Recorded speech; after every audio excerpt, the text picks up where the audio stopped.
અંકલેશ્વર શહેરમાં પ્રેમ પ્રકરણને લઈને એક ચોંકાવનાર હત્યાનો બનાવ સામે આવ્યો છે, જેમાં જૂના બોરભાટા ગામ નજીક આવેલ એક ખેતરમાંથી રિક્ષા ચાલકનો ગળું કાપેલો મૃતદેહ મળી આવતા સમગ્ર પંથકમાં ચકચાર મચી ગઈ. મૂળ રાજકોટના અને હાલ અંકલેશ્વરના નવા બોરભાટા ગામે રહેતા કાંતિલાલ ઉર્ફે મુકેશ મોભેરા રિક્ષા ચલાવીને પોતાના પરિવારનું ગુજરાન ચલાવતા હતા, જ્યારે તેમના પત્ની ભારતીબેન જ્યોતિ ટોકીસ પાસે ફૂલ અને કેળાની લારી ચલાવે છે. ઘટનાના દિવસે સવારે કાંતિલાલ રોજની જેમ પોતાની પત્ની અને બાળકોને લારી પર મૂકીને રિક્ષા લઈને નીકળ્યા હતા, પરંતુ બપોરે 12 વાગ્યા બાદ તેમનો મોબાઈલ ફોન અચાનક સ્વિચ ઓફ થઈ ગયો હતો. પરિવારજનોએ તેમની શોધખોળ શરૂ કરી હતી. તે દરમિયાન સાંજના સમયે જૂના બોરભાટા રોડ નજીક બુલેટ ટ્રેનના બ્રિજ પાસે આવેલ ખેતરમાંથી કાંતિલાલનો લોહીલુહાણ મૃતદેહ મળી આવ્યો હતો. મૃતકનો સફેદ શર્ટ લોહીથી ખરડાયેલો હતો અને ગળાના ભાગે તીક્ષ્ણ હથિયારના ઊંડા ઘા મારવામાં આવ્યા હતા. તેમજ ઘટના સ્થળેથી થોડે દૂર તેમની રિક્ષા પણ બિનવારસી હાલતમાં મળી આવી હતી.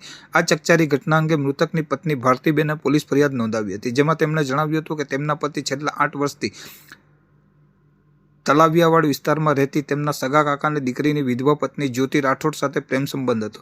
આ ગેરકાયદેસર સંબંધને લઈ અગાઉ પણ પરિવારજનો વચ્ચે ઘણી વખત ઝઘડા અને વિવાદો થયા હતા અને હાલમાં પણ બંને વચ્ચે પ્રેમ સંબંધ ચાલુ હોવાની પત્નીને પૂરી શંકા હતી. પત્નીની આ આશંકાના આધારે પોલીસે તાત્કાલિક દિશામાં તપાસના ચક્રો ગતિમાન કર્યા હતા. પોલીસ તપાસ દરમિયાન આખરે આ ધાતકી હત્યાનો ભેદ ઉકેલાયો હતો, જેમાં ખુલાસો થયો હતો કે મૃતકની પ્રેમિકા જ્યોતિ રાઠોડ અને તેના હાલના નવા પ્રેમી પીરામણ ગામના રહેવાસી સંજય વસાવાએ મળીને કાંતિલાલને રસ્તામાંથી હટાવવા માટે આ આખી હત્યાની સાજિશ રચી હતી. અંકલેશ્વર એ ડિવિઝન પોલીસે ગણતરીના કલાકોમાં સઘન કાર્યવાહી કરીને મુખ્ય સૂત્રધાર પ્રેમિકા જ્યોતિ રાઠોડ અને તેના પ્રેમી સંજય વસાવાની ધરપકડ કરી લીધી છે. હાલ પોલીસ દ્વારા બંને આરોપીઓની કડક પૂછપરછ કરવામાં આવી રહી છે અને હત્યાની વારદાતમાં વપરાયેલા તીક્ષ્ણ હથિયાર સહિતના અન્ય મહત્વના પુરાવાઓ એકત્ર કરવાની કાયદેસરની કાર્યવાહી હાથ ધરવામાં આવી છે. કાલે દિનાંક 27/5/2026ના રોજ સાંજે 6:30 વાગ્યાના આશરામે ડેપ્યુટી સરપંચ જૂના બોરભાટાનો અમારા અંકલેશ્વર એ ડિવિઝનના જમાદાર પાસે કોલ આવ્યો હતો અને આને જણાવ્યો હતો કે એક માણસ છે જે અનઆઇડેન્ટિફાઈડ બોડી ત્યાં મળી આવેલ છે. તો જમાદારે જ્યારે પીઆઈને જણાવ્યો અને પીઆઈ પોતાની ટીમ સાથે જૂના બોરભાટા ગામ જઈને આ બોડીની આઈડેન્ટિફિકેશન કરવા માટે તપાસ હાથ ધરી. તે પછી આની આઈડેન્ટિફિકેશન મુકેશ ઉર્ફે કાંતિલાલ સનોપ રતિલાલ મુજેરા ઉંમર વર્ષ 41 તરીકે થઈ હતી. તે પછી આની વાઈફથી પૂછપરછ કરતાં આની વાઈફને જણાવ્યું કે આનો જે અફેર છે આ એક જ્યોતિબેન સાથે છે જે વિડો છે અને આને શક છે કે આની જે મર્ડર થયો છે આમાં જ્યોતિબેનનો કોઈ રોલ છે.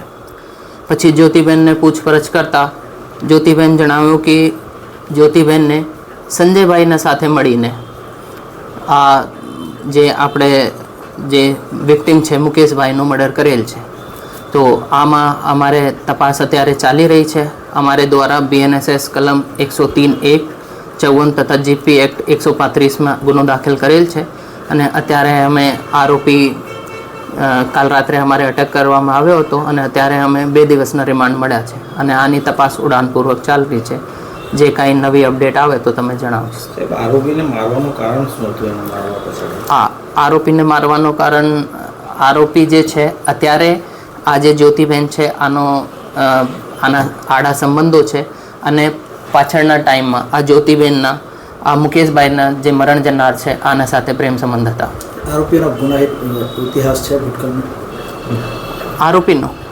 આરોપીનો ગુનાહિત ઇતિહાસ અમારે અત્યાર સુધીમાં તો કોઈ જાણવા મળેલ નથી, પણ આની પણ તપાસ ચાલે છે. કાંઈ મળે તો અમે તમારે જણાવીશું.